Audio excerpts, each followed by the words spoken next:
Bueno, el tema de la seguridad en el trabajo. Este va a ser un tema que va a ser de capital importancia para todos cuando estéis en la empresa.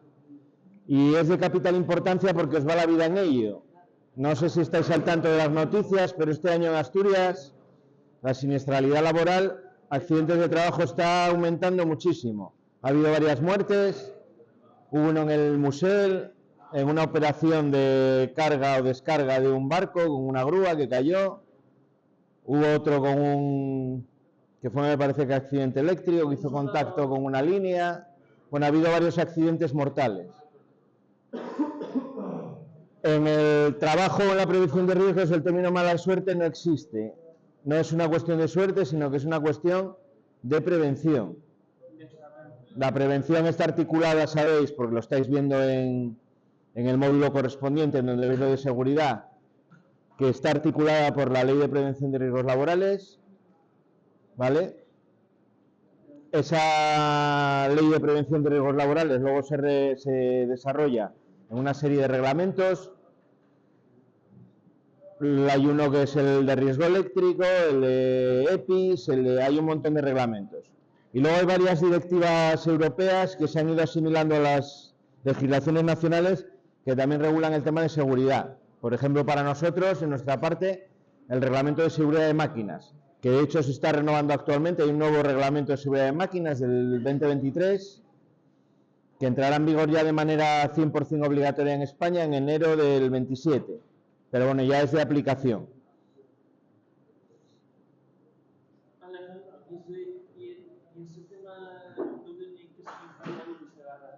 Eso os voy a explicar yo alguna cosa. Iremos viendo a lo largo del módulo respecto a seguridad de máquinas qué cosas hay que tener en cuenta de cara a construir las instalaciones para cumplir con la directiva europea. Algo comentamos, sí.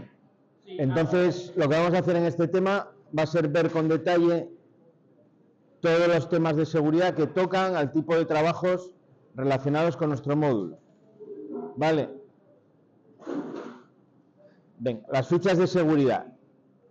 El material que vamos a manejar está ordenado por temas.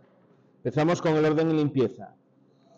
Esto sería, dentro de la programación, el resultado de aprendizaje 10, que está relacionado con seguridad, higiene y limpieza en el entorno de trabajo. Implica también el debido reciclaje de los residuos y demás. Todo esto lo estamos evaluando o lo vamos a evaluar también en la mayor parte de las prácticas. Este es un resultado de aprendizaje que tenemos o que tendremos durante todo el curso. De hecho, ya estáis teniendo notas en ese apartado. Si miráis en Classroom, la práctica 1 me parece y en la 2 ya tenéis puesto, y si no lo tendréis, nota de ese apartado de ahí. Yo voy tomando notas de las cosas que pasan en el taller. Cuando se dejan relés en los tableros, tomo nota y un apartado de ese resultado de aprendizaje 10 que hay con cada una de las prácticas, pues os va bajando la nota. ¿Que hacéis un corto? Pues os baja también en otro apartado. Todas las conductas o maneras de trabajar que sean inseguras, pues vamos perdiendo nota ahí. Eso es la manera más precisa de evaluar porque lo estamos viendo en directo. ¿Vale? De todas maneras, pues también hay que dar una carga teórica, ¿no? El porqué de la seguridad y cómo se articula. Empezamos por el orden y limpieza. Esto es un aspecto que se ve con seguridad, no de manera casual, sino porque el orden y la limpieza tiene mucho que ver con la seguridad. El hecho de mantener el puesto de trabajo ordenado influye directamente en el riesgo que puede haber en ese puesto de trabajo. Por ejemplo, en una industria, todos los elementos que haya en zonas de pasos que dificulten la circulación de las personas son potenciales elementos de riesgo.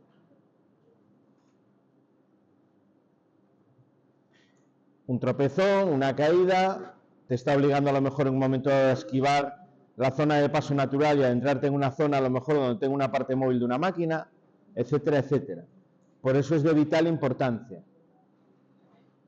Tenéis aquí algunos ejemplos. Bueno, os habla primero del objetivo, ideas básicas para mantener el puesto de trabajo en perfectas condiciones, la normativa que regula ese apartado, que sería el decreto 486 del 97, ¿vale? Donde se establecen las disposiciones mínimas de seguridad y salud en los lugares de trabajo. Ideas claves. Las fichas estas que os he puesto ahí, lo bueno que tiene es que la información está muy resumida, va muy al grano. La primera que os dice, recordar que el puesto de trabajo sucio y desordenado puede convertirse en un lugar peligroso. Relación directa entre desorden, falta de limpieza y peligrosidad.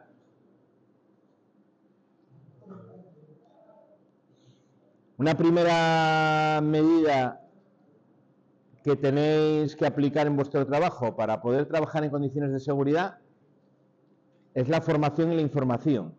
Si no estáis atentos cuando os den la formación de seguridad, no vais a saber qué medidas de prevención tenéis que emplear. Y todos vais a tener una formación de seguridad. En la empresa, formaciones que habrá que superar para poder realizar ciertos trabajos. Hay formación para trabajos en altura, formación para trabajos en tensión, para plataformas elevadoras, etcétera, etcétera. Un montón de tareas que requieren de esa formación. Lo primero es la atención. Yo no sé algunos en este momento que os traéis entre manos, pero todo lo que no sea atenderme en este momento, os estáis equivocando. ¿Vale? No sé cómo más lo puedo decir, porque algunos sois inasequibles al desaliento. Da igual lo que yo diga, que vais a seguir con vuestra tertulia súper interesante.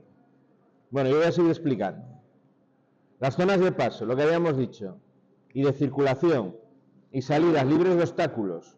Si esto lo trasladamos a un incendio, por ejemplo, en un local de pública concurrencia, que no es el caso, ¿no?, de lo que estamos haciendo, yo creo que se entiende muy claramente, ¿no? En casos que ha habido de incendios en locales de pública concurrencia, el hecho de tener obstáculos en las salidas de emergencia ha sido un factor decisivo en pues las desgracias que ha habido, ¿no?, en cada uno de esos accidentes. Aquí en la seguridad industrial pasa un poco lo mismo. Todo lo que sean obstáculos va a dificultar hacer los trabajos de manera correcta y va a ser peligroso. Ahí tenéis en las fotos, bueno, no son las fotos con la mejor resolución del mundo, pero se ve un poco la idea, ¿no?, de algunas ideas que os va dando. Máquinas delante de puertas de evacuación, ¿vale? Por ejemplo, restos de material en la máquina. El otro día cuando se hizo el taladro de la placa, lo que hicimos al final y que os dije, me falta una cosa, era limpiar la máquina. Siempre hay que limpiar el puesto de trabajo cuando se termina, siempre. El tema de la herramienta. Una herramienta con una estantería con todas las herramientas como están en esa foto tiradas, ya es peligroso de por sí, porque al ir a coger algo me puedo cortar seguramente. Pero es que no voy a conseguir encontrar nada ahí. Desde luego no lo que busco. Y además las herramientas no van a estar en buen estado, seguramente, si están todas ahí apelotonadas. Más cosas. Limpiar periódicamente el lugar de trabajo. Bueno, que lo estábamos diciendo, ¿no? Mantener limpias las máquinas y herramientas. Herramientas ordenadas. Eliminar todos los desperdicios que se producen en el centro de trabajo y además hay que reciclarlos de manera adecuada. En el trabajo de electricista, aparte de la limpieza que tengo que hacer de las instalaciones y muchas veces no mancharlas, que también es importante, todos los restos de cable y demás, todo eso hay que hacerse cargo de ello, no lo puedo dejar ahí, hay que tirarlo. Normalmente cuando estéis trabajando en una instalación que no sea la vuestra, os lo vais a llevar. Si estáis en una instalación industrial, bueno, se recicla de manera adecuada.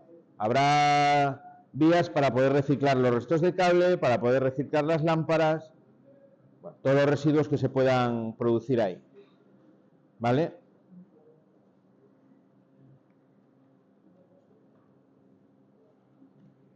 Los lugares de trabajo y sus instalaciones se someterán a un programa de mantenimiento periódico que garantice en todo momento su adecuada funcionalidad. Tema del mantenimiento que veremos en uno de los temas del final, en el tema probablemente me parece que es el 8, vamos a ver el tema del mantenimiento. Mantenimiento tiene una incidencia directa en la seguridad. Las máquinas tienen que tener un mantenimiento adecuado para que sean seguras. ¿Vale? El reglamento de seguridad de máquinas algo me dice en ese sentido. Pero luego también es que un mantenimiento que no sea adecuado, pues me puede dar problemas relacionados con el reglamento de baja tensión y con el aislamiento de las máquinas y con todo ese tipo de cosas. Entonces el mantenimiento es fundamental.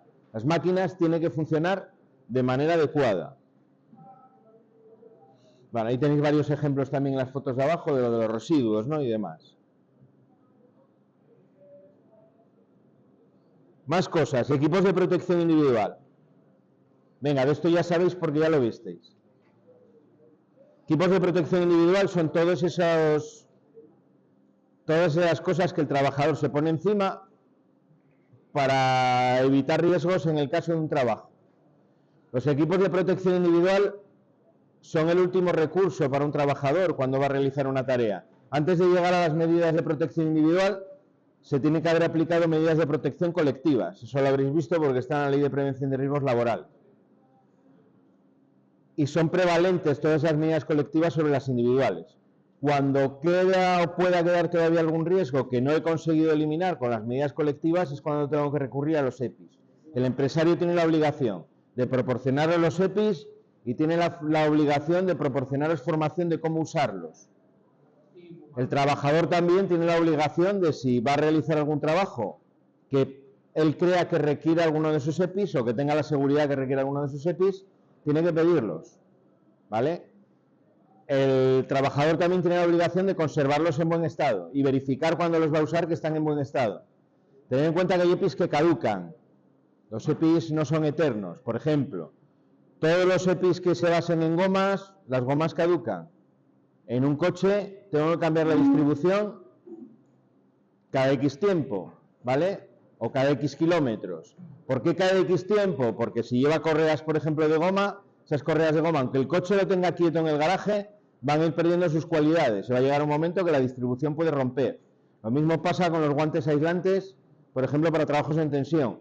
La goma de esos guantes tiene una duración, tiene una vida útil. Cuando sobrepaso ese tiempo, la goma ha perdido sus propiedades aislantes o incluso propiedades mecánicas porque se puede rasgar. Con lo cual ya no estaría en absoluto protegido contra tensión, ¿no? Que es lo que me protegen esos guantes. Entonces, siempre atentos con todo ese tipo de fechas de caducidad y demás, ¿vale? Bueno, por ahí os va contando todo eso que os estoy diciendo ahora. Es responsabilidad también del trabajador aparte de conservarlos correctamente, pues dejarlos en el sitio correcto, ¿no? Cuando, por ejemplo, se trabaja desplazándose en una furgoneta y demás, hay una verificación que es importante hacer, que es que todos los EPIs que van en la furgoneta estén donde tienen que estar y estén en el estado correcto. Para facilitar todo eso, al acabar la jornada de trabajo yo tendré que dejarlos donde se supone que tienen que estar, ¿vale? Pues escaleras, pértigas aislantes, baquetas aislantes, guantes, etcétera, etcétera, ¿vale? Bueno, ahí tenéis una lista de EPIs, los más típicos para los trabajos eléctricos, ¿vale? Venga, protectores oculares y faciales, por varias razones. Que nos den protección mecánica, Los típicos cuando utilizamos un taladro, ya lo vimos cuando estuvimos haciendo ahí el mecanizado, cuando utilizamos una radial, cualquier tipo de herramienta que pueda arrancar viruta, hay que poner gafas, ¿vale? De protección. Tenemos también un tipo de gafas que se llaman las gafas inactínicas, que se utilizan cuando voy a hacer un proceso de descargo. Es decir, cuando tengo una instalación en tensión y la voy a desconectar, sobre todo si es en media tensión o en alta tensión.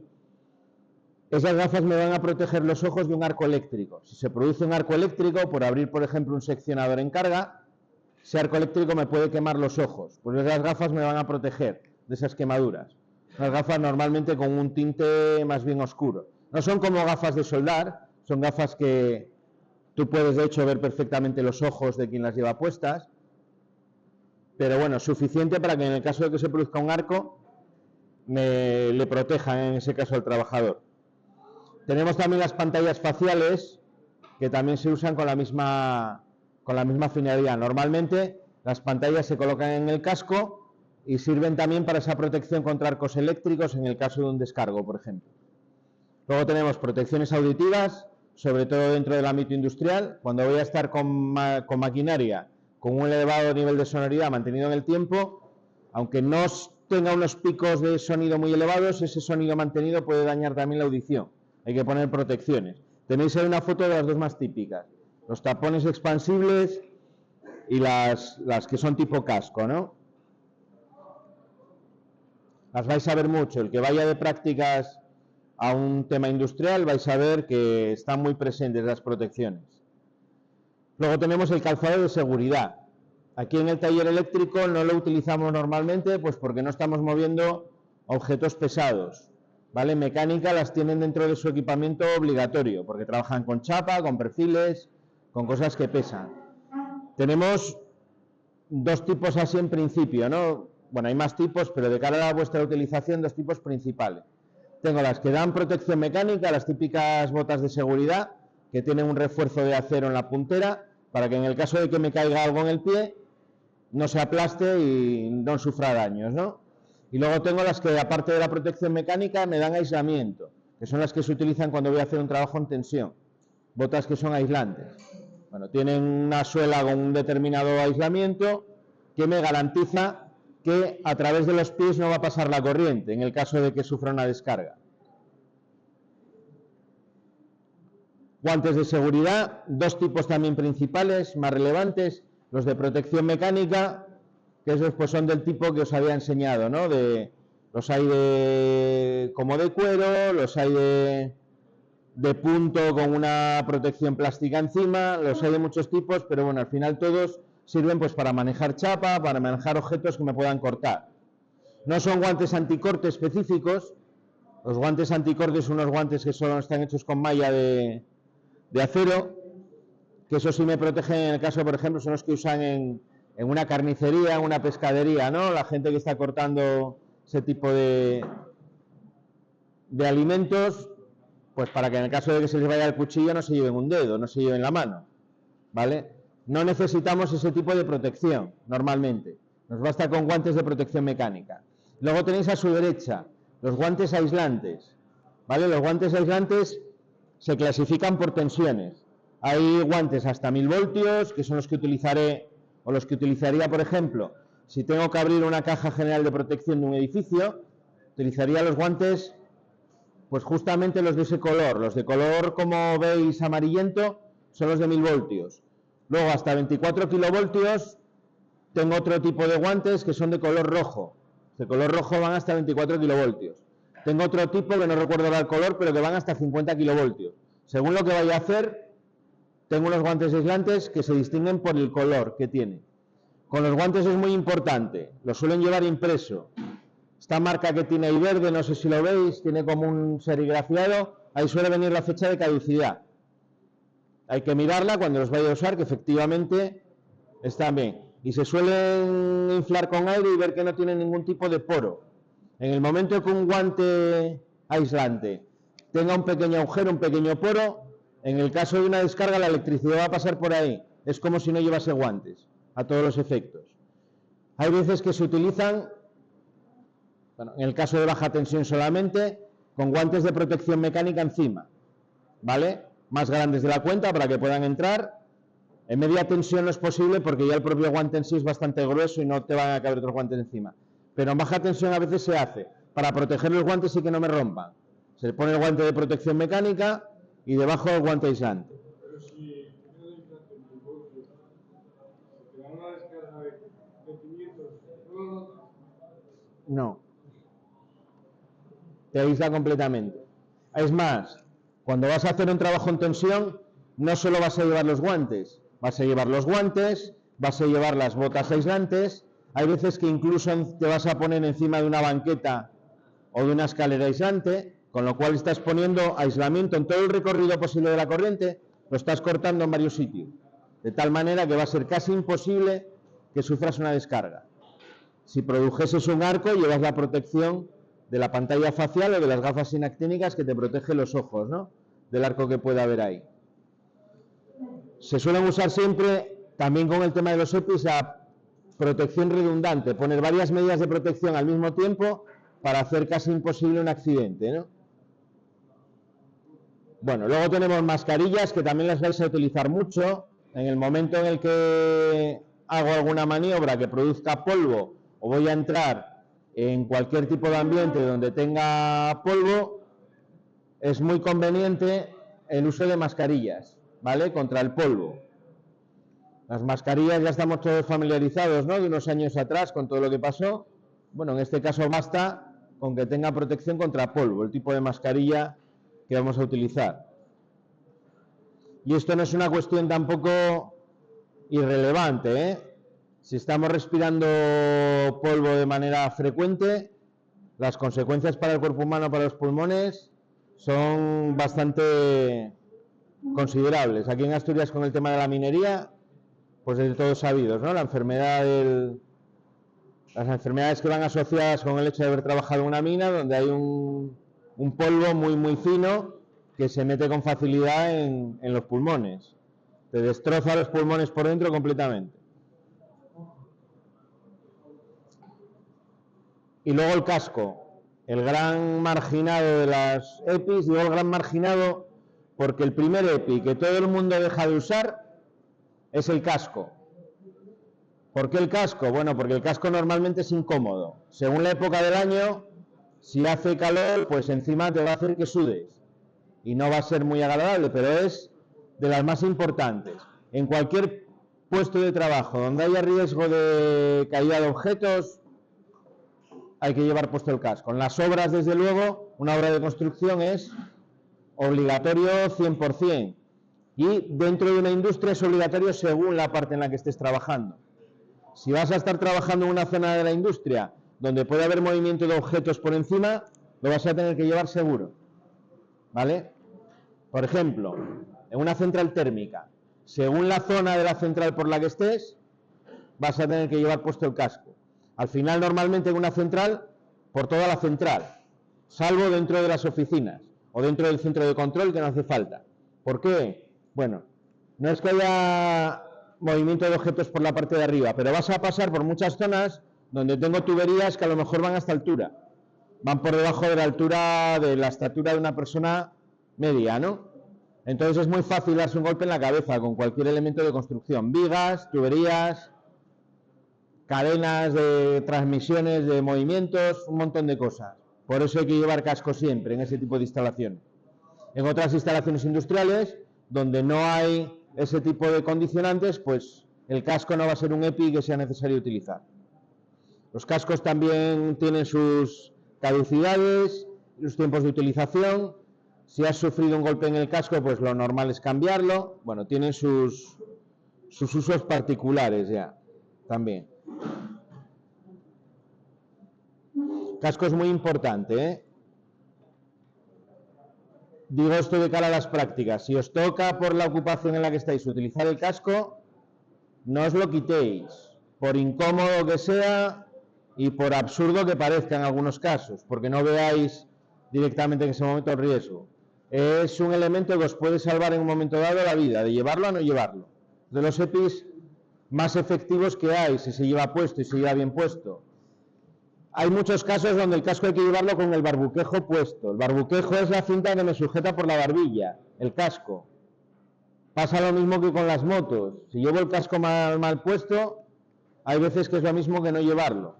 Si llevo el casco, un casco de una moto de los que no es integral y lo llevo suelto y me caigo, lo más probable es que el casco se me caiga también cuando yo me caiga y me dé un golpe en la cabeza igual. Con los cascos de trabajo pasa exactamente lo mismo. Muchas veces tengo que llevarlo con el barbuquejo para que la protección sea efectiva, porque si no me puede caer el casco y no me va a valer.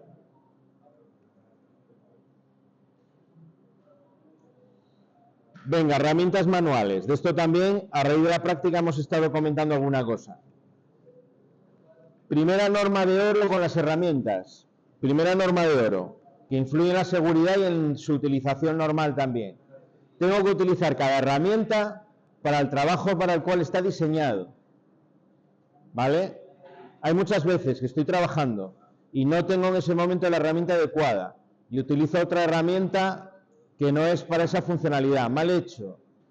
Utilizar una herramienta que no es adecuada normalmente me lleva a accidentes, a cortarme, a darme golpes, a todo tipo de heridas que puedo sufrir por no estar utilizando lo que tengo que utilizar. Cada herramienta tiene un ámbito de aplicación, unas tareas para las cuales está diseñada y son las tareas para las cuales la tengo que utilizar, ¿vale? Eso que os quede bien grabado también. Ideas clave de precauciones que tengo que utilizar con las herramientas. Bueno, las herramientas tienen que tener el marcado CE, tienen que estar debidamente construidas, es lo que os cuenta en el primer apartado, ¿vale? Deben estar revisadas y o mantenidas adecuadamente. Cuando estén en mal estado deben de retirarse del uso. Los empresarios tendrán que informaros de cómo se utilizan las herramientas. Bueno, de las más básicas, de una tijera de electricista, nadie os va a dar una formación de cómo se utiliza. Eso ya lo aprendéis aquí. Pero de otro tipo de herramientas sí que os van a dar algunas instrucciones, algún recordatorio de seguridad. Y bueno, está subrayado ahí lo que os estaba diciendo para empezar, ¿no? La herramienta adecuada y con el tamaño apropiado a la tarea que voy a realizar siempre. Comprobar el perfecto estado, que el mango no esté suelto, que no tenga astillas, que la herramienta no esté oxidada. Cuando vayas a trabajar en altura, las herramientas que no estés utilizando, sujétalas mediante una cartera fijada a la cintura en una bolsa tipo bandolera, nunca en los bolsillos. No debemos llevar herramienta nunca en los bolsillos, ¿vale? Nos podemos caer y nos la podemos clavar muchas veces, según la herramienta que sea. Lo normal es llevar un cinturón, los hay en formato cinturón y los hay que se cuelgan de otro propio cinturón, una especie de bolsa donde puedes ir metiendo todas las herramientas que vas a utilizar. Lo habitual cuando vas a trabajar en una escalera, no vas a andar subiendo y bajando a por la herramienta, la llevas encima, vas cambiando de herramienta, la vas guardando y la llevas siempre ordenada y recogida y contigo. Pero nunca en los bolsos.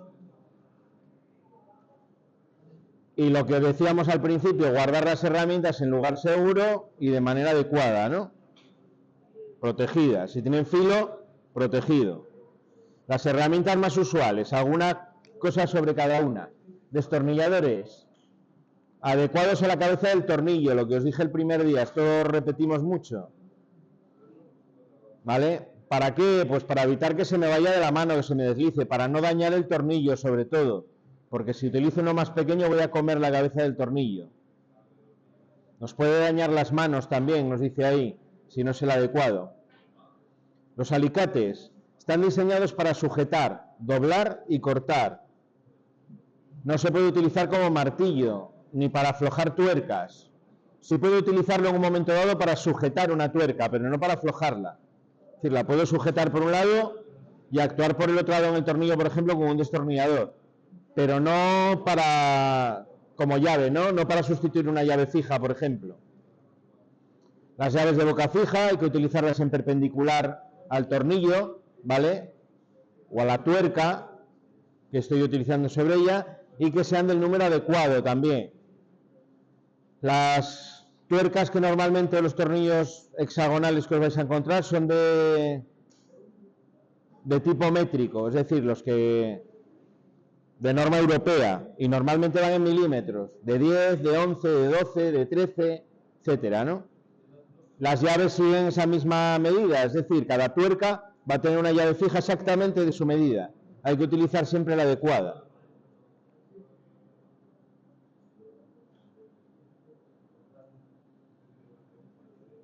Martillos, bueno, pues que estén en buen estado, ¿no? Sobre todo el mango. Los martillos, al tener mango de madera, la madera es un material que muchas veces envejece mal. Ahí os pone ejemplos de chapuzas con martillos, ¿no? Uno que tiene la cabeza del martillo suelta, otro que rompió el mango y está ahí sujeto de mala manera, y otro que lo tiene bastante deteriorado y a punto de romper, ¿vale? En ese caso no deberíamos de utilizarlo. El tema de la sierra, que ya lo vimos en el tema 2, ¿no? Que nos salió esas mismas imágenes además. La sierra hay que cogerla de manera adecuada. Y os da 3 ejemplos de mala utilización. En la del medio sería la única de las 3 donde podría cortar esa canaleta, pero lo voy a hacer a coste de hacer un mayor esfuerzo. Si corto como está cogida y la inclino hacia adelante, voy a cortar de manera mucho más sencilla. Las limas lo mismo, todo lo que hemos dicho con el mango, exactamente lo mismo. Una lima, si se rompe, pues lo normal es descartarla, ¿vale? No se utilizan de martillo tampoco, eso me parece que había salido esa imagen también en las preguntas del tema 2. por pesada que sea una lima, porque hay limas muy grandes, son de acero y pesan, no son un martillo. Con herramientas eléctricas, aspecto muy importante.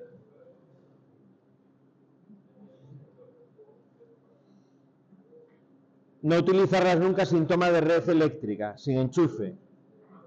Desconectar la herramienta de la red para cambiar el útil, esperando a que esté parada. Si voy a hacer cualquier operación que sea meter las manos donde está el útil de corte, sacarla de la alimentación. Sacarla de la alimentación. Si es de las de batería, yo se la quitaría para asegurarme de que no va a funcionar. Hoy en día, lo normal, si vais a hacer trabajos, por ejemplo, en viviendas y demás, típicos trabajos de mantenimiento, es llevar herramienta de batería, ¿no? Porque no sabes si vas a disponer de un enchufe lo suficientemente cerca para lo que vas a hacer. Bueno, pues cuando vayáis a hacer cualquier cambio de broca o de cuchilla, de lo que sea, quito la batería, que sea más seguro de que no hay ningún problema. Manejarlas siguiendo las instrucciones del fabricante. Por supuesto, no quitar los resguardos de seguridad, que es otra cosa bastante típica, y estoy por asegurar que cuando vayáis a trabajar, tarde o temprano os vais a topar con una herramienta de mano donde la seguridad se ha puenteado. También con herramientas de las de taller sucede a veces, ¿eh? Eso no se debe de hacer en ningún caso. Por muy bien que sepáis utilizar la herramienta, el resguardo os va a salvar del día que tenéis el descuido. Porque el día que tenéis el descuido es cuando os van a llevar un dedo, os vais a llevar parte de la mano, lo que sea. Nunca las trampeéis, ese tipo de máquinas. Utilizar protección ocular, súper importante. Y controlar el tiempo de funcionamiento para evitar calentones excesivos. Hay veces que la herramienta que tengo no es suficiente para lo que voy a hacer. En ese caso, pues debería de conseguir otra herramienta. Digo esto con un ejemplo. Hay taladros, por ejemplo, que se venden para nivel doméstico, que están pensados para brocas de un determinado diámetro y para hacer tareas domésticas, para taladrar una pared, para taladrar en madera, etcétera, etcétera. Si yo tengo que taladrar, por ejemplo, hormigón, para pasar un tubo, y tengo que utilizar además un diámetro importante, voy a necesitar según un taladro de tipo profesional, que tienen más potencia, que tienen brocas específicas para materiales de cierta dureza y que me va a permitir hacer esa tarea. Si yo lo intento hacer con un taladro doméstico, lo más probable es que lo queme. Voy a acabar quemando el taladro. Me lo voy a cargar. Y en ocasiones voy también a cargarme la broca. Si es que antes no me cargo la broca que el taladro. ¿Vale? Bueno, en herramienta portátil, como en todo hay calidades.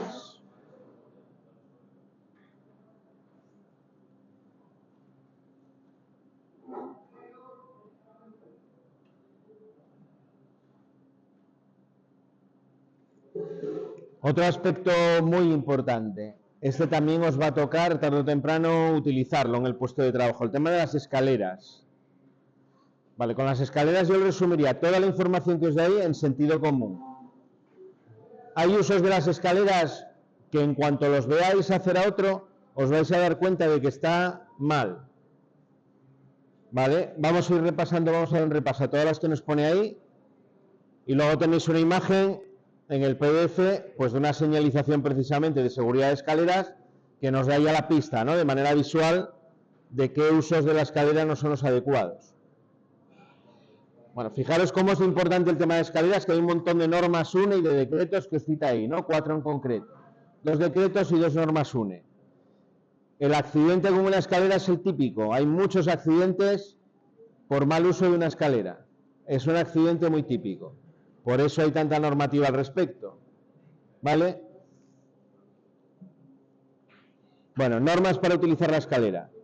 Lo primero de todo, seguir las indicaciones del fabricante. ¿Vale? Las escaleras hay de diferentes tipos y están pensadas para utilizarse de una determinada forma. Bueno, pues hay que utilizarlas de manera coherente con la construcción que tenga la escalera. ¿Vale? Hay que utilizarlas de manera coherente. Antes de utilizarla, asegurar la estabilidad. Buenos días. Asegurar siempre la estabilidad de la escalera. Debe tener una base de apoyo sólida y nunca se colocará sobre elementos inestables. Se debe poner un ladrillo y apoyar las patas en un ladrillo, o en unas baldosas que tengo por ahí que estoy poniendo, en cualquier elemento de construcción que me tope. No suele ser buena idea. Tienen que estar debidamente adecuadas. Van a venir, bueno, con una serie de zapatas, una serie de terminaciones de goma en las patas de la escalera para que eso sea posible, para poder asentarse de manera firme, ¿no? Donde la tenga que poner. Aseguraros antes de usarla de que está de manera estable. Las escaleras simples, es decir, las que tienen un único tramo, a 75 grados con la horizontal. Inclinaciones mayores pueden provocar el vuelco de la escalera hacia atrás. Y yo diría, inclinaciones menores pueden provocar el deslizamiento muchas veces de la escalera, ¿vale? Si la pongo en un grado más pequeño, en un ángulo más pequeño de 75, hay muchas veces que tengo riesgo de que deslice y se caiga hacia abajo. Si la pongo en un ángulo más grande, más cerca de 90, corro el riesgo de que se me caiga hacia atrás, de que se me venda hacia atrás. El ángulo de 75 suele ser más o menos el adecuado para su utilización. Asegurarse que tenemos el calzado limpio.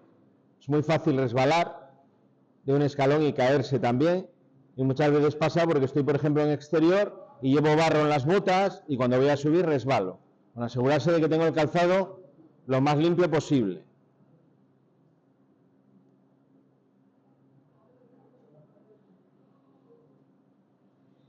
Bueno, si es de madera, comprobar su estado, de que la madera esté en buen estado y estén los peldaños correctamente ensamblados. Colocar la escalera alejada de elementos móviles que puedan derribarla, fuera de zonas de paso. Si es necesario, colocarla delante de una puerta, deberás bloquearla y señalizarla. Si voy a estorbar el paso de personas, señalizarla debidamente. Hay que traer, subir, bajar y trabajar siempre de frente a la escalera. Nunca asomes el cuerpo por los laterales de la escalera, desplazándola siempre que sea necesario. Lo de estar en la escalera con los dos pies subidos y estar haciendo un taladro aquí, o estar trabajando aquí, no es posible. O estar trabajando de lado, poner la escalera aquí y estar trabajando, por ejemplo, en el lateral. Todo eso hay que evitarlo. La escalera está pensada para trabajar siempre de frente a ella. Siempre de frente a ella.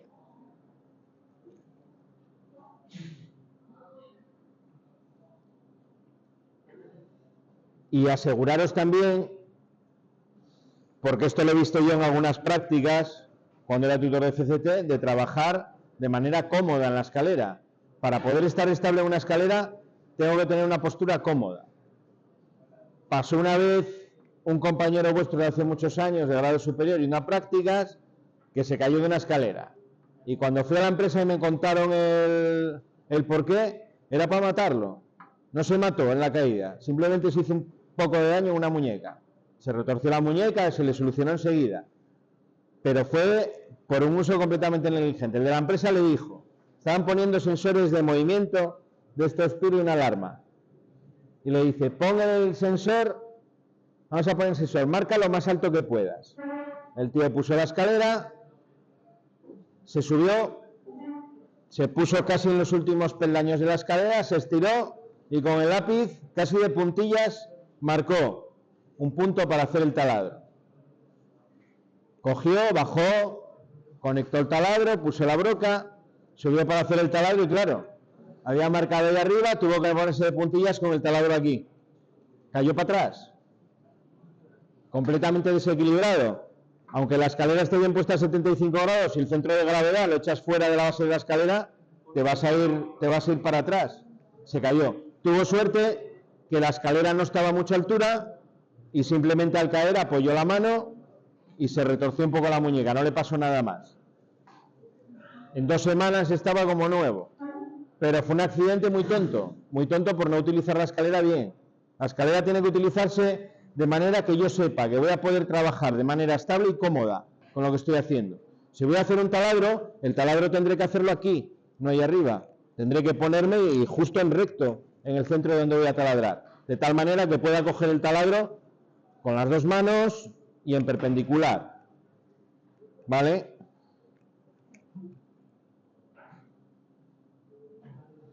Nunca dejar la herramienta en los peldaños, ya habíamos dicho antes que la herramienta hay que llevarla encima y no en los bolsillos, sino en una bolsa adecuada. Asegurarse de que nadie pasa por debajo cuando estés trabajando. Lo de que pasar por una escalera por debajo da mala suerte, yo no sé si será cierto, yo no soy supersticioso, pero lo que sí está seguro es que te puede caer algo de encima, ¿no? Del que esté trabajando. Por eso no es aconsejable pasar por debajo de una escalera. ¿No ves en la calle es tan típico de telefonía o de la fibra ahí haciendo cosas? Pues no te pases por debajo porque igual te cae algo. Una herramienta, un trozo de cable o algo te puede caer encima. Se debería en esos casos de señalizar. Lo que se pone muchas veces es una cadena hasta la pared para que no se pueda pasar. Pero en la práctica, vamos, yo nunca lo he visto que lo pongan en la calle al menos.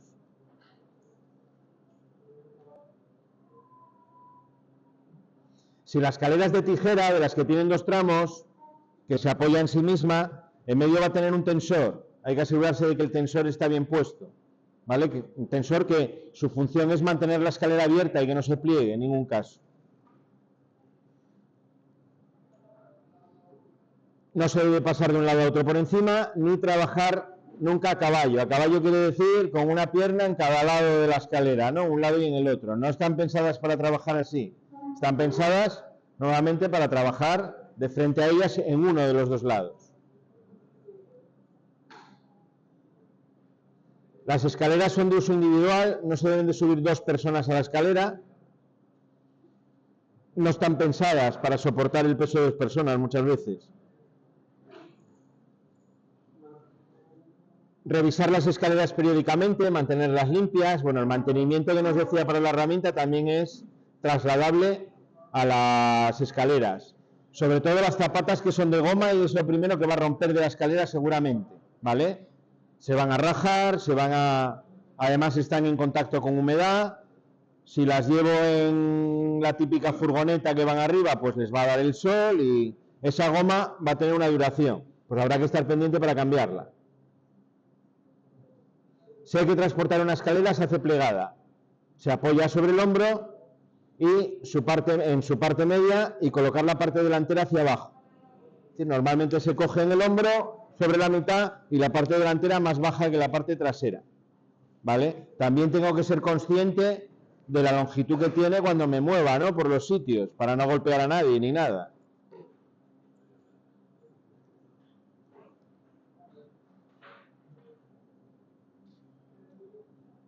Bueno, todo esto me imagino que muchos ya lo sabríais, ¿no? Os lo habrán explicado en el módulo de empresa y demás.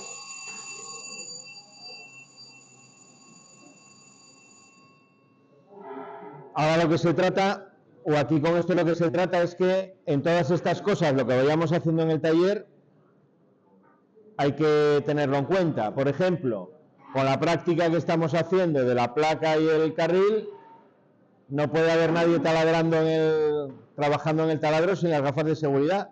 Y si yo no te las he dado todavía, antes de ir a taladrar lo que tienes que hacer es pedírmelas. Nadie puede haber con una radial trabajando en el taller sin gafas de seguridad.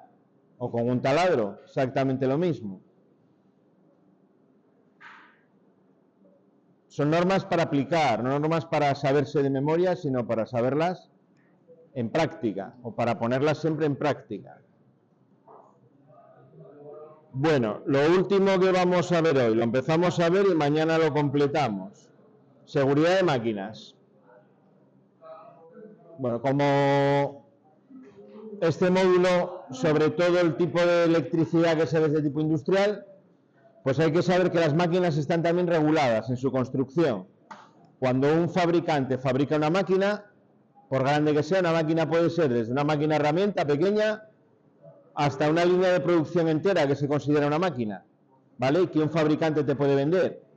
Por ejemplo, las rotativas de un periódico, que es una máquina enorme que cabe dentro de una nave industrial, es una máquina y a su vez es una máquina que está formada por muchas máquinas internamente. Bueno, pues esa rotativa de un periódico tiene que cumplir con toda la normativa de seguridad de máquinas. La normativa de seguridad de máquinas está pensada para hacer la máquina segura desde el punto de vista de los trabajadores que tengan que trabajar con esa máquina, ¿vale? Está también pensada para hacer la máquina segura desde el punto de vista de las instalaciones, es decir, que su uso no dañe otras instalaciones a las que se conecte. Y está pensada también para hacer segura la máquina de cara al público que pueda llegar a estar en contacto o en la proximidad de esa máquina en un momento dado, ¿vale? Sobre todo, la razón principal es en el uso del trabajador. Se intentará evitar cualquier tipo de situación que pueda ser insegura para el operario de esa máquina, en un primer lugar, ¿vale? Todas las máquinas en la Unión Europea tienen que venir con el marcado CE.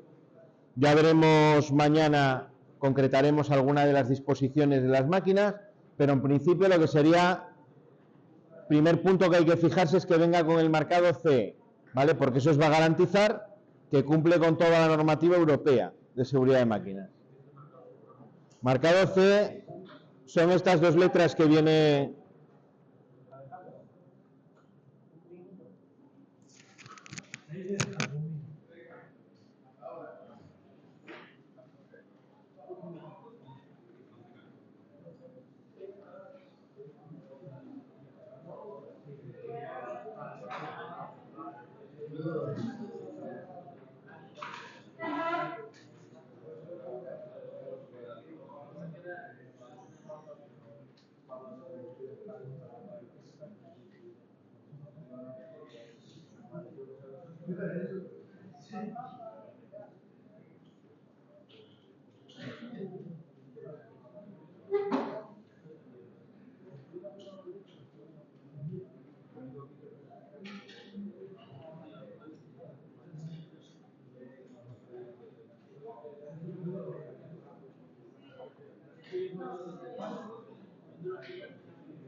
Bueno, lo que os decía, estábamos con el tema del marcado C. El marcado C es esas dos letras que tenéis ahí, eso es el marcado C.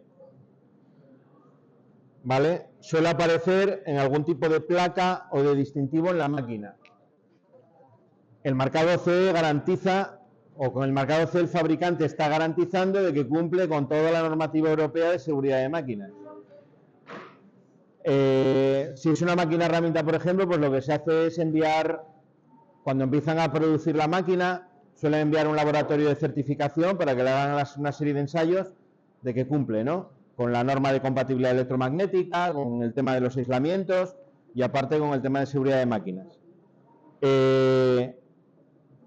Y el fabricante extiende aparte con ese marcado C una certificación escrita, normalmente donde señala que esa máquina cumple con toda la normativa, con lo cual se hace responsable, ¿no? Si por lo que sea ocurre cualquier tipo de incidente con la máquina y resulta que cuando se investiga se dan cuenta que no cumple con todas las normas de seguridad, el que va a tener el problema va a ser el fabricante, ¿vale? De todas maneras, el problema con las máquinas no suele venir por ahí. El problema de accidentes con máquinas suele venir por las modificaciones que sobre la máquina realiza el usuario. Ahí es donde viene el riesgo. Y ahí el fabricante ya no tiene ningún tipo de responsabilidad. ¿Qué tipo de modificaciones son peligrosas? Pues os pongo un ejemplo.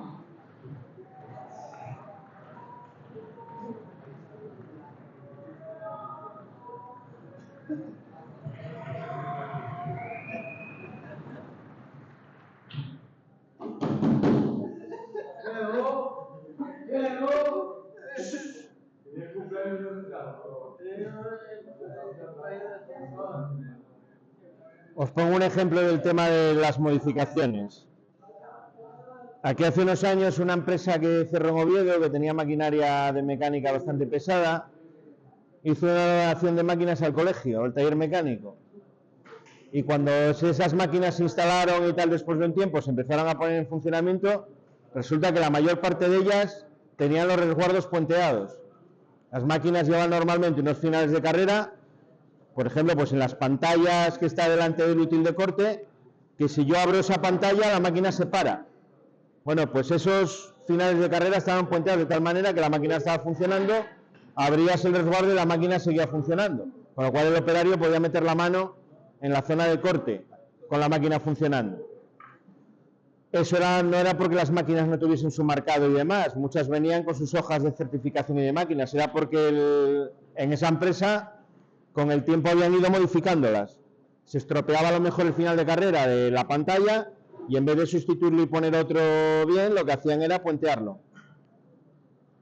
De abrir y cerrar, normalmente esos finales de carrera se van desajustando y hay veces que no es que esté estropeado, es que simplemente se movió un par de milímetros y ya no hace su función, no llega a accionarse bien y la máquina no podía funcionar. En vez de repararlo, muchas veces la rapidez de la producción de una empresa hace que la puentees y te pongas a funcionar. Y eso no se debe de hacer. Bueno, vamos aquí a dejar la parte de teoría por hoy y vamos a pasar a seguir con el taller, con las prácticas. ¿Vale? Mañana lo retomamos justo aquí.